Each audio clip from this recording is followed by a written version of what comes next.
सहरको भिडभाड भन्दा टाढा जहाँ आफ्नोपन छ, जहाँ हावामा आफ्नोपन छ, जहाँ हरियालीले मन लोभ्याउँछ। यी हरिया खेतहरू, वरिपरिका डाँडाकाँडाहरू र ती बादलले ढाकिएका पहाडहरू, साँच्चै गाउँको सुन्दरता नै फरक छ। यहाँ आउँदा मनलाई छुट्टै शान्ति मिल्छ। सायद यही भएर होला जति टाढा भए पनि गाउँको याद आइरहन्छ।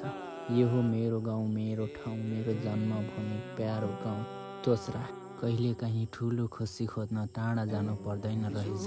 यी हरिया खेतहरू, वरिपरि डाँडाकाँडा अनि शान्त वातावरण, यही नै हो मेरो गाउँको सुन्दरता। सहरमा जति नै व्यस्त भए पनि गाउँको यो हरियाली सम्झिँदा फेरि मन यहीँ फर्किन खोज्छ। यी पहाडहरू, यी बादलहरू र यो माटो, यीसँग जोडिएका माया शब्दमा बयान गर्नै सकिँदैन। जति नै टाढा गए पनि आफ्नो गाउँको याद मनमा रहिरहन्छ। गाउँको माया शब्दमा होइन, मनमा